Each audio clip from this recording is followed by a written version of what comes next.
నమస్కారం, మీరు చూస్తుంది ఐడ్రీమ్. నేను మీ కీర్తి. నాతో పాటు ప్రముఖ ఆస్ట్రాలజర్ బ్రహ్మశ్రీ గోరుగుంట్ల సురేష్ బాబు గారు ఉన్నారు. వారితో మాట్లాడి ద్వాదశ రాశుల వారికి ఈ జూన్ మంత్ అంతా ఎలా ఉందో తెలుసుకుందాం. నమస్తే అండి. కీర్తి గారు నమస్కారం అండి. సో ద్వాదశ రాశుల వారికి జూన్ నెల ఎలా ఉంది అంటే, ఇంతకుముందు మనం గురు మార్పు గురించి తెలుసుకున్నాము. వివిధ రాశుల వారికి ఎలాంటి ఎఫెక్ట్స్ వస్తున్నాయి, ఎవరు ఎలాంటి రెమెడీస్ని ఫాలో అవ్వాలి తెలియజేశాం కదా.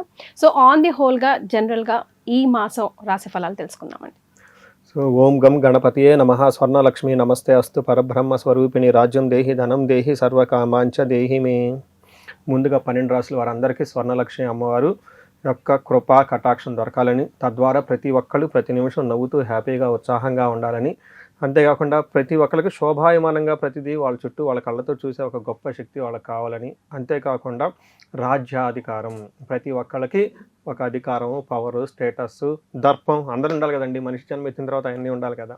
వీటితో పాటు విపరీతమైన ధనంతో పాటు ఇంకా వాళ్ళకి ఇష్టకామ్య సిద్ధి, వాళ్ళ మనసులో ఏవో ఉంటాయండి రకరకాల కోరికలన్నీ కూడా తక్షణమే అమ్మవారు నెరవేర్చాలని చెప్పేసి, ఈ 12 రాశుల వాళ్ళకి చక్కగా శుభంగా ఉండాలని చెప్పేసి, ఐశ్వర్యవంతంగా ఉండాలని చెప్పేసి మనం కోరుకుంటూ చక్కగా ఈ 12 రాశులు ఎలా ఉందో చెప్పుకుందాం. 12 రాశులకు వెళ్ళబోయే ముందు ఈ మాసం ఒక విశిష్టత, ఈ మాసంలో రాబోయే ప్రముఖమైన రోజులు ఏమైనా ఉంటే ఒకసారి గుర్తు చేసుకుందామండి. చాలా ఉన్నాయండి. ఒక్కొక్క మాసం తీసుకుంటే మన ఈ క్యాలెండర్ చాలా బ్యూటిఫుల్గా అంటే మనం అన్నీ చెప్పుకోం ఇక్కడ. బట్ కొన్ని వచ్చేటప్పుడు జనాలకు తెలిసినంత వరకు చూస్తే అధిక మాస జ్యేష్ఠ మాస పౌర్ణమితో స్టార్ట్ అయ్యి మనకి నిజ జ్యేష్ఠ మాస పౌర్ణమితో ఈ మంత్ అంతా ఎండ్ అవుతుంది. అంటే 2 పౌర్ణముల మధ్య ఈ టోటల్ మాసం అంతా ఉందని చెప్పుకోవచ్చు. ఇందులో దీనితో పాటు వెరీ ఇంట్రెస్టింగ్ ఏంటంటే 2 శని త్రయోదశులు ఈ మాసంలో వస్తున్నాయి.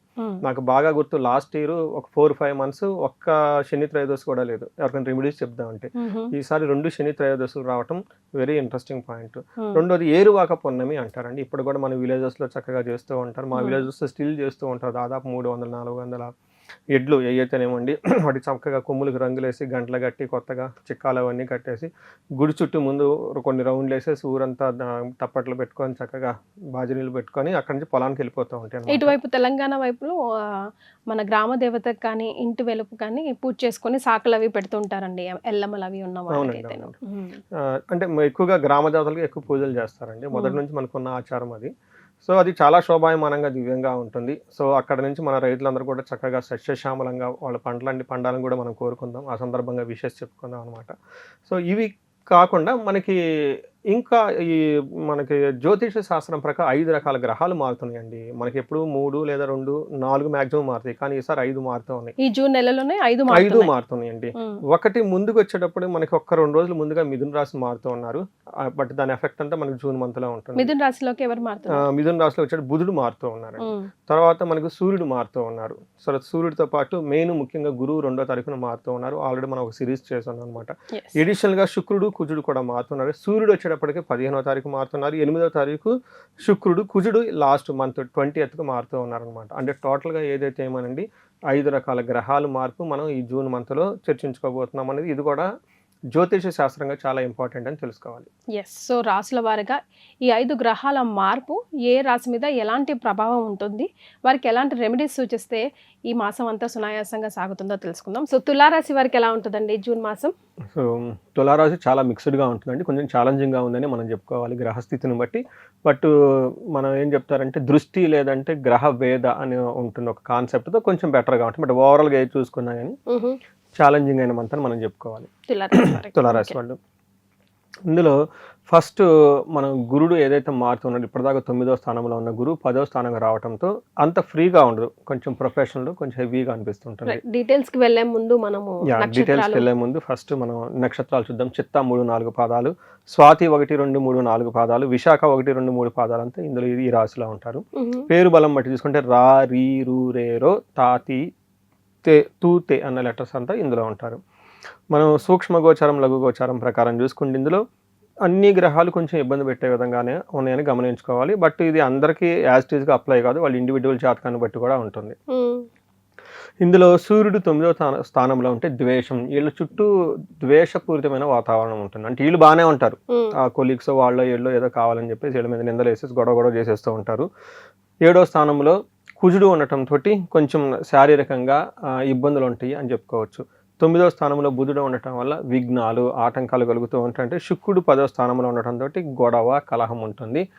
అలానే మనకి గురువు వచ్చేటప్పటికి ప్రొఫెషనల్లో కొంచెము ఏమంటారు స్లోనెస్గా ఉంటుందని చెప్పుకోవాలి. అంటే ఇప్పుడు చూసిన 5 గ్రహాలు ఏది వీళ్ళకి అంత అనుకూలంగా లేదు, కొంచెం ఛాలెంజింగ్గా ఉంటుంది. బట్ కొన్ని ఇందులో సూక్ష్మంగా సెన్సిటివ్ కొన్ని బట్స్ ఇఫ్ కండిషన్స్ ఉన్నాయండి, ఆస్పెక్ట్ ఉందా లేదంటే మనకి వేద ఉందా, విపరీత వేద ఉందని బట్ ప్రాబ్లమ్స్ అయితే ఉంటాయి కానీ ఇంటెన్సిటీ అనేది మారుతూ ఉంటుంది, అది చెప్పుకోవచ్చు. రెండోది ఏమంటే వాళ్ళ ఇండివిజువల్ జాతకాన్ని కూడా మనం అసెస్ చేసుకోవడం చాలా ఇంపార్టెంట్. బట్ ఇప్పటి వరకు గోచార రీత్యం చాలా టఫ్గా ఉంటుంది, మంత్ ఛాలెంజింగ్గా ఉంటుంది, చాలా కేర్ఫుల్గా ఉండాలని మనం చెప్పుకోవచ్చు. కేర్ఫుల్గా ఉండాల్సింది ఎందుకు, వేరే వాళ్ళు వీళ్ళు రెచ్చగొట్టే విధంగా ఉంటారు కాబట్టి వీళ్ళు రెచ్చిపోకుండా ఉండాలి, అది చాలా ఇంపార్టెంట్. వీళ్ళకి సంస్కృతంలో ఏం చెప్తారంటే సూర్యుడు 9వ స్థానంలో ఉండటం వల్ల మిక్స్డ్ రిజల్ట్, ఓవరాల్గా good, it's a positive. But in between ఏమవుతుందంటే వీళ్ళకి నిందాపరాధ కలహం నిర్దోషచ్చ ధనక్షయం పుణ్యలాభార్థ నాశనాచ్చ నవమస్తేత్ భవేత్ రవి అంటారు. అంటే 9వ స్థానంలో సూర్యుడు ఉంటే ఏమవుతుందంట నింద అపరాధ అంటే వీళ్ళు దే ఆర్ వెరీ ఇన్నోసెంట్ కానీ వీళ్ళ మీద నిందలు వేసేస్తూ ఉంటారంట. అందుకని కలహం నిర్దోషచ్చ వీళ్ళ ఎలాంటి లోపం లేకపోయినా వీళ్ళతో గొడవలు పెట్టుకుంటూ ఉంటారంట. తర్వాత ఏమంటే ధనక్షయం, ఈ టైంలో ధనం అనేది కోల్పోతూ ఉంటుంది. పుణ్య లాభార్థ నాశనాచ అంటే మంచి ఉద్దేశంతో ఏదైనా పని చేసినా కానీ అది కూడా ఎక్కిరాదు, వీళ్ళ మీద అనవసరమైన గొడవలు వచ్చేస్తూ ఉంటుంది, విచారం కలుగుతూ ఉంటుంది అని చెప్తూ ఉంటారు. బట్ టోటల్గా వీళ్ళకి ఫాదర్ రిలేటెడ్ గొడవలు చేయటం, మంచి ఉద్దేశంతో ఏదైనా పని చేస్తే గిట్టని వాళ్ళు అవి ఇవి చెప్పేసి వీళ్ళ మీద గొడవలు పెట్టుకొని వీళ్ళని ఇబ్బంది పెట్టే పరిస్థితి ఉంటుందని గమనించుకోవచ్చు. బట్ ఓవరాల్గా గుడ్. నెక్స్ట్ కుజుడు అగైన్ వీళ్ళకి ఒక యాంగిల్లో ప్రోగ్రెస్ ప్రాఫిట్స్ ఇస్తూనే అదర్ సైడ్లో ఏం చేస్తారంటే అన్న వస్త్రాది రాహిత్యం సదాక్లేశ జీవనం స్వబంధుభి కువార్త పుత్ర భాతృణం క్రోధ అంటారు. అంటే వీళ్ళు అన్నదమ్ములతో గొడవలు పడటం, తర్వాత కొడుకులతో గొడవలు పడుతూ ఉంటారు. బట్ వీటికన్నిటి గొడవలు ముఖ్యంగా ఏంటంటే అన్నానికి ఇబ్బందులు పడుతూ ఉంటారు, తర్వాత మానసికంగా తర్వాత ఫిజికల్గా చాలా ఇబ్బందులతో ఉంటారు, విరోధం పెట్టుకుంటూ ఉంటారని చెప్పుకోవాలి. సో మనం చూసుకొని కుజుడు కూడా అంత అనుకూలంగా లేరు. నెక్స్ట్ 10వ స్థానంలో శుక్రుడు ఉంటే అక్కడ స్త్రీలకు సంబంధించి బాగా ప్రాబ్లమ్స్ వస్తాయి, మిస్అండర్స్టాండింగ్స్ వస్తాయి, గొడవలు అవుతాయి అని మనం చెప్పుకోవచ్చు. ఇందులో మనకేం చెప్తారు స్వకులం, తర్వాత అర్ధనాశనం రిపోప్రియం స్త్రీ సౌఖ్య హాని అని చెప్తారు. అంటే వీళ్ళకి సంబంధించిన స్త్రీలు ఎవరైనా ఉంటే వాళ్ళ ద్వారా వీళ్ళకి ఇబ్బందులు వస్తూ ఉంటాయి. రిపో భయం అంటే శత్రు భయం విపరీతంగా ఉంటుంది.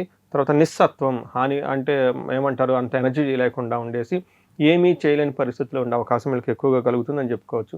అగైన్ ఇక్కడ శుక్రుడు పాజిటివ్ కూడా మంచిగా కూడా చేస్తున్నారు. ఏ విధంగా ఎవరికైనా కొత్తగా వెహికల్స్ కొనుక్కోవాలని బాగా కలిసి వస్తుంది. ఎడ్యుకేషన్లో బాగా ఎవరైనా హైయర్ ఎడ్యుకేషన్ చేయాలనుకుంటే వీళ్ళంతా బాగా కలిసి వస్తుంది. అకాడమిక్ పెర్ఫార్మెన్స్ బాగుంటుందని మనం చెప్పుకోవచ్చు. రైట్. సో నక్షత్రాల ప్రకారం ఎలా ఉందండి, అవైనా సపోర్టివ్గా ఉన్నాయా? ఆల్మోస్ట్ కొంచెం వీళ్ళకి అగెనెస్ట్గానే ఉన్నాయని చెప్పుకోవచ్చు. ఇందులో చిత్తా నక్షత్రం వాళ్ళకి లాభప్రదంగా ఉంటుంది, షాపింగ్స్ అయితే చేస్తారు, ఇది ఓవరాల్గా పాజిటివ్. బట్ ఇందులో ఛాలెంజింగ్ ఏంటంటే దరిద్రము, దేహపీడనము, పరవాసనము అంటే అవుట్ స్టేషన్కి వెళ్ళే అవకాశం ఎక్కువగా ఉంటుంది, ఫిజికల్గా హెల్త్ సరిగా ఉండదు, ఫైనాన్షియల్గా ఇబ్బంది ఉంటుందని చూపిస్తూ ఉంటుంది. అలానే స్వాతి నక్షత్రం వాళ్ళకి పరవాసం, ఫారిన్ అవుట్ స్టేషన్కి వెళ్ళి ఉండొచ్చు, ధనహీనత ధనాన్ని కోల్పోవచ్చు, తర్వాత వీళ్ళకి డబల్ ఫైనాన్స్ రావాల్సింది రాదు, రెండోది ఫైనాన్స్కి వీళ్ళకి ఇబ్బంది పడుతూ ఉంటుంది. అంటే వీళ్ళకి ఎక్స్ట్రా ధనం కావాలి, అసలు రావాల్సిన ధనమే రాదు, ఈ టైప్ సిచ్యువేషన్స్లో ఎక్కువ ఉంటూ ఉంటారు. తర్వాత షాపింగ్స్ అవన్నీ చక్కగా చేస్తారని చెప్పుకోవచ్చు. విశాఖ నక్షత్రం వాళ్ళకి దరిద్రము, ధనహీనత రెండు నెగిటివ్గానే, పాజిటివ్ సైడ్లో అగైన్ అవుట్ స్టేషన్కి వెళ్ళిపోవచ్చు, అవుట్ ఆఫ్ ది స్టేషన్ ఉండొచ్చు. వస్త్ర లాభం, టోటల్గా ఏమైనా గిఫ్ట్స్ అవి అన్ఎక్స్పెక్టెడ్గా ఇవన్నీ వచ్చే అవకాశం కూడా ఉందని మనం చెప్పుకోవాలి. మనం చూసుకుంటే ఈ మంత్ తులారాశి వాళ్ళు కొంచెం జాగ్రత్తగా ఉండవలసిన మంత్, కొంచెం పేషెన్సీగా ఉండవలసిన మంత్. ఏదైనా ఇంపార్టెంట్ డెసిషన్ తీసుకోకుండా కొంచెం పోస్ట్పోన్ చేస్తే బెటర్. ఇన్ కేస్ తీసుకోవాల్సి వచ్చినా కానీ వేరే వాళ్ళ సపోర్ట్ తీసుకొని వాళ్ళ అడ్వైజెస్ తీసుకొని ముందుకెళ్తే బాగుంటుంది. రైట్. సో వీళ్ళకి ఏమైనా పర్సనల్గా రెమెడీస్ సూచిస్తారండి? పర్సనల్ రెమెడీ అంటే వీళ్ళకి మహాన్యాస పూర్వక ఏకాదశి రుద్రాభిషేకం ఒకసారి చూసుకోవాలండి, అది చాలా చాలా ఇంపార్టెంట్. ఎప్పుడైతే ఏకాదశి రుద్రాభిషేకం అది కూడా ఇంటికి పిలిపించుకొని పండితులతో కనుక చేయించుకుని ఇంట్లో దోషం అంతా పోతుంది. ఎప్పుడైతే వేదఘోష చేస్తారో ఆ ఇంట్లో నెగిటివ్ ఎనర్జీ పోయేసి మనకి శాస్త్రాలు కూడా వివరించారనమాట, ఎక్కడైతే వేదఘోష జరుగుతూ ఉంటుందో అక్కడ అలక్ష్మి ఉండదు అని చెప్తారు. అందుకని వీళ్ళ ఇంట్లో 2 hours 3 hours కంప్లీట్ మహాన్యాసం చాలా పెద్ద మంత్రం ఉంటుంది అనమాట, ఆల్మోస్ట్ 2 hours 3 hours పూజ ఉంటుంది. ఒక 2 పండితులను పిలిపించుకుని వాళ్ళ చేత చక్కగా పూజలు చేయించుకుంటే బాగుంటుంది. ఇంకా ఏమైనా కనుక చేయగలిగితే కుబేరు పాశుపతాభిషేకం చేయించుకుంటే దానికి ప్యారలల్గా కొంతమంది బ్రాహ్మణులు కుబేర పాశుపతం మంత్రం చదువుతుంటారు, కొంత మహాన్యాసంతో రుద్రం చదువుతూ ఉంటారు. వాళ్ళకి తెలుస్తుంది, వాళ్ళ చేత చేయించుకుంటే చాలా బాగుంటుంది. ది బెస్ట్ అని మనం చెప్పుకోవచ్చు ఈ టైంలో, ఎందుకంటే ఏ గ్రహం కూడా వీళ్ళకి అనుకూలంగా లేదు కాబట్టి. And for more videos, Please subscribe to iDream. Please subscribe to iDream. Please subscribe iDream. And please subscribe to iDream. For more videos, subscribe to iDream. please like, share and subscribe to the channel. Congratulations, iDream. Subscribe to iDream. Subscribe to iDream. So subscribe to iDream Media. iDream की iDream team अंदर की huge congratulations. Please subscribe iDream Media. Please subscribe to iDream. Subscribe iDream. Please subscribe to iDream. iDream అంటే నా కళల channel subscribe చేసుకున్న నోరు తిరుగుతలేదు, మీరైతే గంట గుర్తు కొట్టండి. For more such videos, please subscribe to iDream. Subscribe to iDream. Please subscribe to iDream. Please subscribe iDream Media. Please do subscribe to iDream. Please subscribe to iDream Media. For best entertainment and information, please subscribe iDream. And don't forget to subscribe to iDream.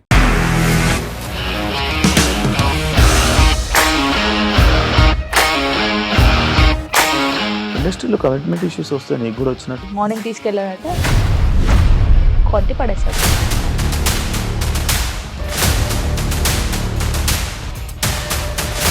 ఒక్కళ్ళు కూడా చూడలేదు ఈ cinema అని చెప్పడానికి కూడా చాలా ధైర్యం కావాలి. అది నిజం కదా, దాంట్లో ధైర్యం ఏంటి? ఇది నెక్స్ట్ డే ప్లేట్ మార్చేస్తే తప్పు కదా. As of now, we are comfortable this అని నేను అనుకుంటున్నాను. రష్మిక గారిది మీది ఒకే ఊరు అంటే కదా. నీకు కోపం వచ్చిందంటే బాగా తిట్టేత్తరా? తిట్టేద్దామండి. నిజంగా గేమ్ ని ఎలా చేంజ్ చేయగలిగారు? APSFC వాళ్ళకి 6 నెలల్లో నేను 6 లక్షలు కట్టా. బిజినెస్ చేయాలనుకుంటే it is as difficult as riding a tiger.